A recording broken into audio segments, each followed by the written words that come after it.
everybody, welcome to C2C Mentors TWT session with Kunal. And Kunal will definitely introduce himself. He's got call from IIM Calcutta and FMS. He's got call from all the colleges, medical except A and B, if I'm not wrong. Only And, from Bangalore, except Bangalore. I got a call from Ahmedabad too. Acha, okay, great. So only Bangalore wasn't there. So you got calls from all the 19 IIMs plus FMS and other colleges. And he has converted Calcutta. He has converted FMS as well. And he is joining FMS at the end of the day. And we are having this TWT session at 12:20 a.m. So you can understand the rigor of getting into MB because he's in FMS and he's already started with his task. And यार मतलब 12:30 बजे रात के हम लोग video record कर रहे हैं. So that's fun. That's fun. It actually reminds me my old days also. The way we used to have a cup of coffee at around about 12:30 a.m. and getting onto the case studies and all that. So Kunal, welcome to this session, buddy. Thank you so much for giving me some time. Thank you, sir. I would love to know your entire journey about your CAT, your GDPI sessions, and I also want to know your background. So over to you. So, sir, I have done my graduation from JCRC University, and I converted. I set for CAT in my last year, in my fourth year, and I prepared along with my fourth year, and I scored 99.21 percentile in quant section, and I had calls from all the IIMs, as you mentioned, except B and IFT Delhi, TISS, and FMS Delhi. And after that, I joined CAT C2C for C2C Mentors for GDPI preparation, and I converted Calcutta, Indore, IFT Delhi, and FMS Delhi. Wow. Perfect. Okay, so how you started your CAT preparation actually? So CAT preparation I started in mid-July. Like, what's the time right now? I started at this time. Yes, sir. 5 months, and you yes, nailed sir, 5 it. months. My goodness. Great, good to hear that. Okay, carry on, please. So, maybe क्योंकि मेरा engineering background है, quant may be मेरे लिए उस वजह से easy थी, लेकिन बाकी सेक्शंस में I had to work a lot in VARC and DILR, and for that I had to manage the graduation as well as CAT because 26 नवंबर को CAT था, 27 नवंबर से मेरे फाइनल एग्जाम थे. तो 26 नवंबर को अगर मैं बैठता एग्जाम देने और सोचता 27 नवंबर को क्या करूंगा, तो 27 नवंबर को मैं रो रहा होता कि 26 को तो बिगाड़ के आया. तो मुझे दोनों बैलेंस करके चलना पड़ा.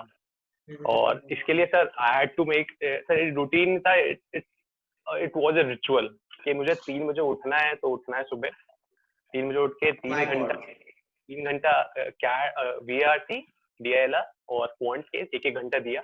उसके बाद कॉलेज में गैप्स ढूंढता था मैं बस कि मतलब सबको सजेस्ट करूंगा कि मैं जो लास्ट ईयर होता है उसके अंदर आपको गैप्स तो मिलते ही हैं कि ब्रेक 1 घंटे का ब्रेक कोई मायने नहीं रखता. 15 मिनट्स में ब्रेक खत्म किया, लाइब्रेरी जाता था और उसके बाद आर्टिकल्स रिवीजन जो सुबह पढ़ा या फिर क्वांट की बुकलेट हमेशा हाथ में रहती थी सर, चाहे लंच कर रहा हूँ चाहे कुछ भी हो. तो क्वांट तो मैं करता रहता था क्योंकि मुझे पता है क्वांट ही है जो मुझे पार लगाएगा, तो मैं क्वांट कभी छोड़ता नहीं था. उसके बाद आके सर बाकी कोचिंग थी, मैंने कोचिंग ज्वाइन की थी कैट के लिए, और उसके बाद ग्रेजुएशन का भी पढ़ना पड़ता था क्योंकि मुझे बैलेंस करना था. एंड देन मैं क्वांट की बात करूंगा sir, quant mainly because quant में मेरा परसेंटाइल है, and I think I am not the right person to talk about VARC और DILR. सर क्वांट के अंदर 99.21 if I'm not wrong. Yes sir, quant के अंदर 99.21 percentile. Wow, yeah sir quant की जो स्ट्रैटेजी थी सर, वो तो मैंने पूरी आपकी एक वीडियो से ली थी. वो एक वीडियो थी पिरामिड स्ट्रैटेजी वाली, because that gave me a structure to work upon myself. Like कि लास्ट पिरामिड के लास्ट लेवल में जो आपको नहीं आता है, जो आप हमेशा गलत करते हो, मोस्टली गलत करते हो. सेकंड लेवल जो बेसिक आप सही करते हो, लेकिन टफ लेवल आता है तो you mess up. Right. And the top level कि यू मतलब फोड़ते हो आप. सो मैंने ये स्ट्रैटेजी बनाई. टॉपिक्स डिसाइड करने में टाइम लगा. After around 10 mocks I was able to decide कि हाँ ये टॉपिक्स ऐसे हैं, ये टॉपिक्स ऐसे हैं. एग्जैक्टली, बिकॉज़ वही चीज होनी चाहिए मेरे ख्याल से, बिकॉज़ बहुत जल्दी बच्चा लोग एक्सेप्ट कर लेता है और they are in a denial mode कि ये तो मुझे होगा, ये तो मुझसे होगा नहीं, या फिर यही मैं कर लूंगा. तो मेरे ख्याल से मॉक्स यहाँ पे you made a very right point कि you have to write 10 mocks at least, then check which topics you are good at and which topics you are bad at. So that's the point I would love everybody who's watching this video to make a note. Yeah, over to you, Kunal. So sir 10 मॉक्स मुझे समझ आ गया कि मुझे क्या क्या है मेरे levels. उसके बाद लास्ट लेवल को बस कि मैं बेसिक्स, मैंने ये डिसाइड कर लिया कि मैं बेसिक्स सबके ऊपर करूंगा, कोई भी टॉपिक छोड़ूंगा नहीं, क्योंकि कैट के अंदर अगर क्वेश्चन आया तो अगर मेरा टॉपिक अच्छा नहीं था लेकिन वो क्वेश्चन इजी है तो वो भी छूट जाएगा, तो एटलीस्ट मैं सारे बेसिक लेवल तो कवर करूंगा ही सही। बेसिक लेवल किया, so you followed the strategy very well.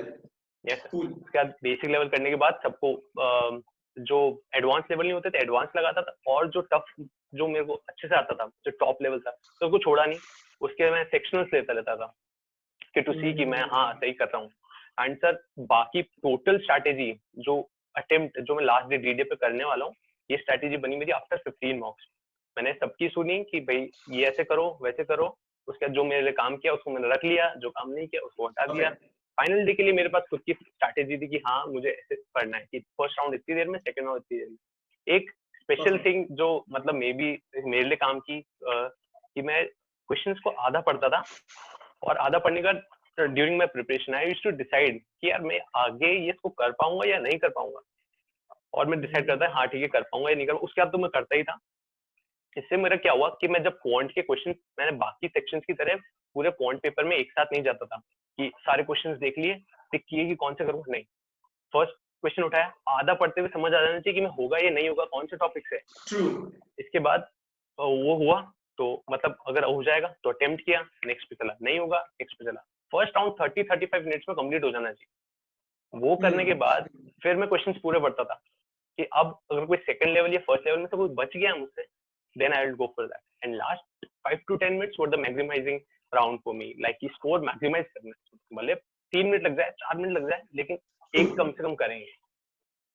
Right, makes sense because see that's quite important. Like when you are reading half the question, it's quite important that you understand whether you will be able to do it or not. I think that is based on your experience of writing so many mocks and doing practice of so many questions, because that's the best approach. I would say that because बहुत बार ऐसा होता है कि people read and then they feel that this is something I won't be able to do. Yes sir. Because पहले इतना practice हुआ नहीं होता है. So I think you wrote around about 15 mocks and then you sort of came up with this strategy. So I think that's a very wise and it's a very subtle approach that you're putting 10-15 mocks for yourself first of all, then understand करना क्या है, फिर उसके बाद you're sorted. Yes sir. Beautiful. So जितने भी colleges convert हुए हमारे Calcutta, FMS, I think I am Bangalore convert नहीं हुआ है मेरे ख्याल से. नहीं सर, क्या कॉलिंग था बैंगलोर वाला, तो बुलाया ही नहीं मुझे. Sorry, IMA convert नहीं हुआ था मेरे ख्याल से. Yes, I am Ahmedabad convert नहीं हुआ था. वो ठीक है, कोई बात नहीं, ठीक है.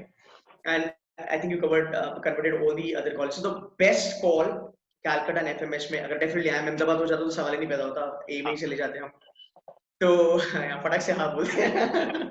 अहमदाबाद तो डायरेक्ट अगर अहमदाबाद बुला ले तो मैं अभी चला जाता है, कोविड में चला जाऊंगा अगर अहमदाबाद बुला ले तो. I know. So Calcutta or FMS में, I think these are the two best calls that you have and you've chosen FMS. Awesome. Yeah, how did you manage? I mean, like, getting up at 3 a.m. in the morning and, so much of hard work, dude. How did you manage, Kunal? Sir मतलब ये था कि 3 बजे का alarm था, लेकिन alarm से उठने के बाद you are a fresher? Yes, I am a fresher. तो सर मैंने कहीं पढ़ा था बर्न ऑल योर ब्रिजेस, तो मेरे लिए वही सिचुएशन हो गई थी, क्योंकि मैं प्लेसमेंट, मेरे पास 2 ऑप्शंस थे, या तो मैं प्लेसमेंट ट्रेनिंग में बैठता या मैं कैट की प्रिपरेशन करता. प्लेसमेंट ट्रेनिंग बहुत टाइम लेती थी, तो मेरे पास ऑप्शन एक ही था. तो मैंने बोला यार प्लेसमेंट छोड़ो. अब प्लेसमेंट अगर छोड़ दिया है तो भाई जहाँ लगे हो वहां तो at least have to give my 100%. In it to win it वाली सिचुएशन थी सर. अगर करना है तो करना है. तो सर फिर 3 बजे उठने का तो कुछ लगा ही नहीं. Exactly. Now, a lot of people would love to understand, Kunal, that why you leaving Calcutta and joining FMS. Sir मेरा रीजन ये है कि I am a fresher and मुझे क्लियर नहीं है अभी तक कि मैं किस स्ट्रीम में, लाइक फाइनेंस या फिर मतलब 2 बेसिकली मेरे पास हैं options. Like I want to get into marketing and general management, लेकिन अभी तक मुझे पक्का डिसाइडेड नहीं है. और अगर कोई और अच्छा मुझे लगा तो मैं इतना श्योर नहीं हूँ, क्योंकि मेरे पास अभी उतना एक्सपोजर है नहीं, मेरे पास एक्सपीरियंस है नहीं. तो सर अगर मैं अंदर जाकर अपना बेस्ट नहीं दे पाया, और इतना सर फीस की बात बहुत लोगों के लिए इम्पोर्टेंट नहीं होती, पर मेरे लिए फीस इम्पोर्टेंट है. अगर मैं निकला और उसके बाद अगर मेरे पास बर्डन हुआ कि I have to do something, I have to get into any job, I don't want that, कि मुझे कहीं ना कहीं तो लगना ही है. ये नहीं चाहिए मुझे. Beautiful. Don't want that desperation. So I want to learn first of all. 2 साल जम के पढ़ना है, learn करना है. I love that attitude, guys. यार, I mean, कौन इतना सोचता है? Yeah, I mean, you know what, Kunal? I'm going to be very honest with you. You know, people make fun of MBA. They say that कि 2 साल chill मारेंगे, मस्ती करेंगे, पार्टियां करेंगे, घूमेंगे, ये करेंगे. I love to hear somebody when like someone like you know you've scored very well, you've converted so many calls, you're still down to earth, and you know your purpose कि मुझे 2 साल पढ़ाई करना है. I want to be the best guy. मुझे talent अपना increase करना है. उसके बाद job मेरे को मिलेगी. And you know, trust me, I can bet anything on this. If you take care of your learning for the next 2 years, for the next 10, 12 years, you will lead the organization. Hope so. I am not kidding. I am not kidding. It's my experience. I have seen people doing that, and I'm a strong believer of hard work. I mean, मस्ती मजाक होते रहता है. I think I'm not. I whatever I remember, I might have not done more than 2 or 3 parties during my MBA. So you got to hustle, and you are on a right track. You are on a right track. So I was really happy, you know, when I and that's the reason I asked you a question, because you know before the start of this video, when you told me कि sir मुझे बस पढ़ाई करनी है 2 साल, even I could not believe. कि यार मतलब ऐसे बच्चे हैं, and I love that attitude. Awesome, cool. So what are your tips for students, those who are preparing for CAT 2020? How they should be going every year? So I made a list of 4 points. Like, wow. Okay. Nice. So first of all, so aim for the best. Like, decide which college you want to get into and aim for it. Like, ये college में इतनी percentile मांगता है, तो यार ये करना है, इतना लाना है, mocks में उतना score बना के रखना है. So first of all that, and second, make your own strategy. जैसा मैंने बोला कि अपनी खुद की strategy बना लो. 10-15 mocks दो, जो strategy सबकी सुनो कि क्या क्या कर सकते हैं, क्या क्या नहीं कर सकते. करो, काम करता है 15 mocks तक, good, रख लो. नहीं करता, हटाओ. ठीक है. लास्ट में 15 mocks के बाद खुद की स्ट्रैटेजी को चेंज नहीं करना. मैंने चेंज नहीं किया था. 15 mocks के बाद जो मेरी स्ट्रैटेजी मुझे समझ आई, मतलब यार ये मेरा स्कोर मैक्सिमाइज कर रही है, तो मुझे यही करना है, मुझे इस पे ही बेस्ट होना है. क्योंकि मैं लास्ट टीडे पे ये नहीं सोचना चाहता यार ये कर लूं क्या, वो कर लूं क्या. बस ये फॉलो करना है, मशीन सॉल्विंग, मतलब कि बस ऑब्जेक्टिवली, कि क्वेश्चन ईगो पे भी नहीं लेना कि यार चलो यार ये मैं कैसे नहीं कर सकता, ये तो मेरा अच्छा पॉइंट है. नहीं, सिर्फ क्वेश्चन सारे सब सेम मार्क्स दे रहे थे, इसलिए मैंने ये पॉइंट करा कि make your own strategy. And sir third point, last 4 days before CAT, sir that is the most important time मेरे हिसाब से. क्योंकि सर तब I found my colleagues to start new topics, and यार ये थोड़ा कर लेते हैं, ये थोड़ा कर लेते हैं. Sir I avoided that. मैंने जो भी फॉर्मूले बनाए थे मैंने वो रिवाइज किए, सारी स्ट्रैटेजीज देखी, और रीडिंग नहीं छोड़ी. क्योंकि रीडिंग तो ठीक है, रीडिंग कर सकते हैं, तो न्यूज़पेपर्स पढ़ता रहा और थोड़ा चिल्ड रहा लास्ट 4 days के लिए. And fourth day on the last month में ऐसा continue. So fourth day on the D day, just follow your strategy objectively. कि मैंने बोला कि उसको ईगो पे मतलब यार क्वेश्चन मेरा था, मुझे करना चाहिए था, नहीं. वहां बैठे हो तो कामली, ना आगे की सोचो ना पीछे की सोचो. ये भी जो क्वेश्चन सामने कर सकते हो तो ठीक है, नहीं कर सकते हो छोड़ो, आगे बढ़ो. Very true. Beautiful 4 points. No, I was saying that the third point, that you should not be taking anything new in the month of November. Yes, sir. I've made so many videos. मैंने clear cut बोला था कि भाई नवंबर महीने में कुछ नया नहीं लेना है, जो आपका है फ्रीज कर दो, ब्लॉक कर दो, उसी के ऊपर काम करो, हेल्प होगा. Perfect. How many mocks you gave, Kunal? In total I gave 30-35 mocks. 15 के बाद strategy lock की, 15-20 mock और दिए. Okay. And analysis कैसे करा तुमने? Analysis के लिए तो बेसिकली मैं टॉपिक्स जैसे मैं डिसाइड करता था कि उसमें जो भी मॉक्स देता था तो उसके अंदर टॉपिक्स आते थे. इस टॉपिक में आपने ये क्वेश्चन था, या फिर सही किया गलत किया, उससे डिसाइड कर लिया कि क्या टॉपिक्स में कर सकता हूँ, क्या टॉपिक्स नहीं कर सकता हूँ. अब जैसे क्वेश्चन से VARC, उसके अंदर RC में मैं इन्फ्रेंस बेस पे बहुत खराब था, तो मैंने वो देखा कि मैं इन्फ्रेंस बेस, तो मैं ऐसे टॉपिक्स उठाने लगा रीडिंग के लिए जो जिनमें मैं अनकंफर्टेबल था. Like इकोनॉमिक्स में अच्छा नहीं था इकोनॉमिक्स में, so I started deliberately picking up topics like this and reading कि स्टार्ट होगा. स्टार्टिंग में बहुत टफ लगता है सर, नहीं होता है, नहीं समझ आता है, लेकिन सर प्रैक्टिस के बाद कैट प्रिपरेशन सर बहुत फन है. अगर थोड़े दिन कंटिन्यू रखो तो बहुत फन है, एक्चुअली मजा आता है मॉक देने में, एनालाइज करने में. It's good. Cool. So now we'll talk about GDPI experience. Yes, sir. BAT and PI precisely for IIMs, and then GDPI for other colleges. So you have converted close to more than 20 colleges, I would say.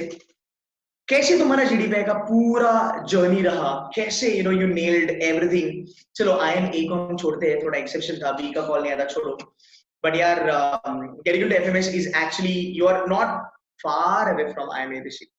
You might as well do better than IIM Ahmedabad. I'm telling you, I've got my friends in there. They're doing phenomenally good. How did you manage your GDPI and VAT? Because वो भी एक important चीज थी. Would you mind briefing us? बहुत important है, क्योंकि cat करके लगता है लोगों को हाँ चलो अब परसेंटाइल आ गई, I am going to get into 1, लेकिन सर वो 50% है, क्योंकि अगर आप स्ट्रक्चर देखोगे सिलेक्शन प्रोसीजर का तो उसमें 50% कई कॉलेज में 50% तक है तो वैट पीआई और मतलब जीडीपीआई को बहुत वेटेज देते हैं. Absolutely, that is really important.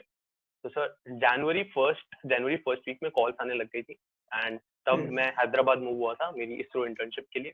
तो वो टाइमिंग मैनेज करना बहुत मुश्किल था, मैं कहीं भी कोचिंग और नहीं जा सकता. सो अब मैंने आपकी वीडियोस देखी थी, मैं जीडीपीआई की मैं ज्वाइन करने से पहले भी मैं आपकी वीडियोस को जीडीपीआई के लिए भी देख रहा था, क्योंकि आपने कहीं मेंशन किया था कि यार न्यूज़पेपर पढ़ते रहो, क्योंकि न्यूज़पेपर पढ़ते रहोगे तो आपका जो कंटेंट है वो बन जाएगा, आपको लास्ट टाइम में 1 महीना न्यूज़पेपर नहीं पढ़ना पड़ेगा. तो मैंने वो ध्यान रखा कि न्यूज़पेपर तो रोज पढ़ना है भाई. तो मेरे पास कंटेंट भी था लास्ट में और आपकी स्लाइड्स, फिर मैंने फिर ये सब होने के बाद मैंने सोचा मुझे कहीं ना कहीं ज्वाइन तो करना पड़ेगा. फिर आपका वो ब्लैकी ग्रुप था, ब्लैकी का मैंने देखा कि यार मैं ज्वाइन कर सकता हूँ, जो इन कॉलेज हैं उनके लिए प्रोग्राम है कि यार मैं ज्वाइन कर सकता हूँ. तो उससे मैंने वो ज्वाइन किया. 12 to 2 हम लोग बैठते थे अराउंड, और सर जीडीपीआई, फिर फाइनली जीडीपीआई में सर बहुत हेल्प होती है. अकेला करना, आप कैट की प्रिपरेशन अकेले करने की सोच सकते हैं क्योंकि कोर्स वगैरह है, लेकिन आप जीडीपीआई की प्रिपरेशन अकेले करने की बिल्कुल मत सोचें, क्योंकि कंफर्टेबल आपको होना पड़ेगा, मतलब उस सेटिंग के अंदर वो आपको मॉक्स देकर ही होगा, आप जीडीपीआई के मॉक्स देकर ही होगा. तो सर मैंने वो डिसाइड कर लिया था कि जीडीपीआई मुझे ज्वाइन करना पड़ेगा. ओके, आई होप मेरे जीडीपीआई सेशंस तुझे हेल्प करे. I hope. क्या बात कर रहे हो, जीडी के अंदर आईएफटी के अंदर मुझे बोलने नहीं दे रहे थे, मतलब दिमाग में वही आया ना कि साहब ने बोला था कब देखो और कब घुसना है, कब घुसा और पॉइंट बनाया और बाहर आ जाओ. अब कोई कार्ड भी रहा है तो उसमें भी स्ट्रैटेजी आपकी कि यार 10 सेकंड दे दे भाई, बोलने दे. पोलाइटली बोलना, वो भी शौक से कि सब लड़ रहे हैं, ये बंदा अलग ही ये रिक्वेस्ट कर रहा है कि भाई 10 सेकंड दे दे, बोलने दे, खत्म करने दे. तो सब रुके, तो मैंने बोला. तो ये सोचकर चला सर ये स्ट्रैटेजी अकेले नहीं हो सकती, और सर आपकी स्ट्रैटेजी और ऊपर से जो AWT एंड वैट के लिए था कि कहाँ आपको स्टैंड लेना है और कहाँ उस सिचुएशन, उस टॉपिक की एम्बिग्युइटी की मतलब रिस्पेक्ट रखते हुए कोई स्टैंड नहीं लेना है, कि मतलब उसको कंक्लूड ऐसे करना है कि it's diplomatic way. That's right. तो सर ये स्ट्रैटेजीज मतलब टॉपिक्स को कैसे लेना ये मुझे आता ही नहीं था कि टॉपिक्स पे स्टैंड लूं. टॉपिक्स हमारी आदत क्या होती है, टॉपिक देगा ये तो ऐसा होना चाहिए, कुछ भी वो नहीं होता, स्ट्रक्चर नहीं होता. सर स्ट्रक्चर बहुत जरूरी था, वो स्ट्रक्चर वगैरह. एंड जीडीपीआई एंड पीआई के अंदर ऑल द क्वेश्चंस, लाइक आपने जो स्टोरी वाली वो बताई थी इंट्रोडक्शन, सर इंट्रोडक्शन से सारे मेरे पीआई स्टार्ट हुए और हार्डली कोई इधर उधर गया है. पीआई मैंने खुद ने स्टार्ट किया और खुद ही के टॉपिक्स पे खत्म करवा दिया, क्योंकि आपकी स्ट्रैटेजी पीआई में आप अगर स्टार्टिंग में आपने अगर सामने वाले को अपने मतलब कंट्रोल कर लिया ना कि एज इन कि हाँ भाई मैं चलाऊंगा पीआई, तो हो जाएगा. क्योंकि पीआई की अभी स्टार्टिंग की वो जो थी कि इंट्रोडक्शन के लिए मैंने सब वो फॉलो किया, हर बार वो किया, और एक ना एक बार स्माइल तो आती थी सामने वाले, क्योंकि बहुत अलग इंट्रोडक्शन था. वाह गुड यार, फील्स गुड कि जब इतना मेहनत करते हैं एंड जब बच्चों को स्ट्रैटेजीज बताई जाती है और सब कोई अच्छे से कर लेता है. What you said, I remember, like this is what we discussed during the live lectures. But yeah, it was all your efforts. Strategy बताया आपने, अच्छे से यूज करा. So credit goes to you, buddy. Now, how does it feel after this success? Like 3 बजे सुबह उठना, इतना मेहनत करना, अभी कैसे लग रहा है तुझे? सर अभी तक मुझे मतलब अभी तक फीलिंग आई नहीं कि मैं हाँ कॉलेज में हूँ, या मुझे एफएमएस लाइक अभी अगर मैं सोचता हूँ तो मुझे गूज़बम्स आते हैं कि यार एफएमएस अगर मैं 1 साल पीछे होता तो एफएमएस यार बहुत डिस्टेंट ड्रीम लगता कि यार जाना है कैसे होगा. लेकिन अब हूँ तो अभी तक तो पता भी नहीं चल रहा है कि यार क्या है, क्योंकि अभी तक वो फीलिंग सिंक ही नहीं हुई है कि मैं हाँ मुझे पता है, जब भी सक्सेस मिलता है ना कुणाल, और जब वो फीलिंग नहीं आती ना, जब तक वो यहाँ नहीं जाता ना, वो यहाँ पे रहता है ना, वो ग्रोथ की निशानी होती है. याद रखना, जितने मेरे बच्चे हैं ABC KL छोटे छोटे केजेसो में भी हो गया, IIM में भी हो गया, उनको लगता है ना कि सर मतलब बहुत बड़ी चीज मुझे लाइफ में मिली है. जब तक वो यहाँ नहीं जाती ना, मतलब आप ग्रो करोगे and you will grow, there is no doubt about it, because you are still down to earth. नहीं तो लोगों के, I tell you, like some of the students when they make it to colleges, they might don't even tell people कि मेरा हुआ है करके, basically to the institutes, but then I appreciate that you are still having your feet on the ground, so that means a lot, buddy, and I wish you all the very best. ऐसे आगे grow करते रहना. As I told you, right, FMS में भी और बच्चे हैं जिनके साथ आपका networking होगा, C2C के बच्चे हैं, and if you need anything at any point in time, in future during your MBA, you can always get in touch with me. Yes sir, आप तो चाहिए हो मेरे को. You are the best mentor I could ever have. मतलब कोई भी बच्चा, like it's not कि मैं आपने literally मुझे help किया है मेरी trajectory change करने में, क्योंकि मैं GDPI में नहीं कर पाता, क्योंकि अहमदाबाद मैं नहीं कर पाया, पर मैंने सी और उसमें बहुत सोचा कि यार स्ट्रैटेजीज वापस रिवाइज की, मैंने क्या गलत हुआ है, उसके बाद सोचा फिर गया. तो sir it helps a lot, thank you. और मैं तो आपको हमेशा परेशान करता रहूंगा किसी भी सजेशन के लिए. सही है, मोस्ट वेलकम बड़ी, most welcome, and thank you so much, and congratulations. FMS अभी चालू हुआ है, and I am very sure you'll do it very well, not a problem. ठीक है, cool buddy, thank you so much for your time and I wish you all the very best. Thank you sir.